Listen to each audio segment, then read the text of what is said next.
നമസ്കാരം. നടിയെ ആക്രമിച്ച കേസിൽ നടൻ ദിലീപിനെ കോടതി വെറുതെ വിട്ടതിന് പിന്നാലെ ആദ്യമായി പ്രതികരിച്ച് ദിലീപിന്റെ അടുത്ത സുഹൃത്തും സംവിധായകനുമായ നാദിർ ഷാ രംഗത്ത്. ഫേസ്ബുക്കിൽ പങ്കുവച്ച കുറിപ്പിലൂടെയാണ് നാദിർ ഷായുടെ പ്രതികരണം നടന്നത്. ദൈവത്തിന് നന്ദി, സത്യമേവ ജയതേ എന്നാണ് നാദിർ ഷാ കുറിച്ചത്. ദിലീപിനെ ചേർത്ത് പിടിച്ചു നിൽക്കുന്ന ചിത്രവും നാദിർ ഷാ പങ്കുവച്ചു. കേസിൽ 8ാം പ്രതിയായിരുന്നു ദിലീപ്. അതേസമയം ആദ്യ 6 പ്രതികൾ കുറ്റക്കാരാണെന്ന് എറണാകുളം പ്രിൻസിപ്പൽ സെഷൻസ് കോടതിയും വിധിച്ചു.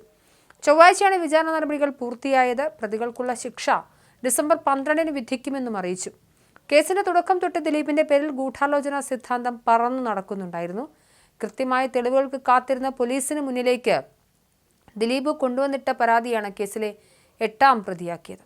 2017 ഏപ്രിൽ 18-ന് സമർപ്പിച്ച കുറ്റപത്രത്തിൽ ദിലീപ് പ്രതിസ്ഥാനത്തില്ലായിരുന്നു. പെരുമ്പാവൂർ സ്വദേശി പൾസർ സുനി, കൊരട്ടി സ്വദേശി മാർട്ടിൻ ആന്റണി, ആലപ്പുഴ സ്വദേശി വടിവാൾ സലീം, കണ്ണൂർ സ്വദേശികളായ പ്രദീപ്, വിജീഷ്, തമ്മനം സ്വദേശി മണികണ്ഠൻ, ഇരിട്ടി സ്വദേശി ചാർലി തോമസ് എന്നിവരായിരുന്നു ആദ്യഘട്ടത്തിൽ പ്രതികൾ. കേസിലെ പ്രതികൾ ബ്ലാക്ക് മെയിൽ ചെയ്യുന്നുവെന്ന ദിലീപിന്റെ പരാതി തന്നെ അന്വേഷണത്തിന്റെ ഗതി മാറ്റി.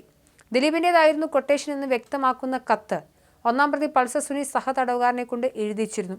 പിന്നാലെ ദിലീപിന് ജയിലിൽ നിന്നും 1.5 കോടി ആവശ്യപ്പെട്ട് സുനിയുടെ സഹതടവുകാരൻ വിഷ്ണു സനലിന്റെ ഫോൺ കുരുക്ക് ഭയന്ന് ദിലീപിന്റെ പരാതി DGPക്ക് മുന്നിലെത്തി. ഇതോടെ ദിലീപിലേക്ക് പോലീസിന് കൃത്യമായൊരു പോയിന്റ് ലഭിക്കുന്നു.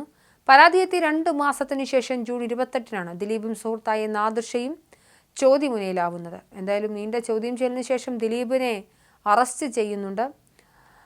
ഈ ഘട്ടത്തിൽ എന്തായാലും ദിലീപ് കുറ്റവിമുക്തനായിരിക്കുന്നു. ആരാധകരും ഫാൻസ് അസോസിയേഷനും ഒക്കെ വലിയ ആഘോഷത്തിലാണ്. ദിലീപ് അദ്ദേഹത്തിൻ്റെ വക്കീലിൻ്റെ വസതിയിലുമെത്തി അദ്ദേഹത്തിൻ്റെ കാല് വണങ്ങി ആദരിച്ചു, സ്നേഹപ്രകടനം നടത്തി. എന്തായാലും കുറ്റവിമുക്തനായി കോടതിക്ക് പുറത്തേക്ക് വന്നതിന് ശേഷം മാധ്യമങ്ങളോട് സംസാരിച്ചപ്പോൾ ജഗദീശ്വരന് നന്ദിയുണ്ട് എന്നും മാത്രമല്ല നടി മഞ്ജു വാര്യരുടെ പേര് എടുത്തു പരാമർശിച്ചുകൊണ്ട് അദ്ദേഹം പ്രതികരണവും നടത്തി. കൊട്ടേഷൻ പ്രകാരം അപകീർത്തികരമായ ദൃശ്യങ്ങൾ പകർത്താൻ നടിയെ തട്ടിക്കൊണ്ടുപോയി പീഡിപ്പിച്ച കേസിൽ ഒരു ഗൂഢാലോചനയുണ്ട് എന്ന വാദം ആദ്യം ആരോപിക്കുന്നത് അതിജീവിതയ്ക്ക് പിന്തുണ പ്രഖ്യാപിച്ച് ചലച്ചിത്ര പ്രവർത്തകർ കൊച്ചിയിൽ ചേർന്ന യോഗത്തിലാണ്.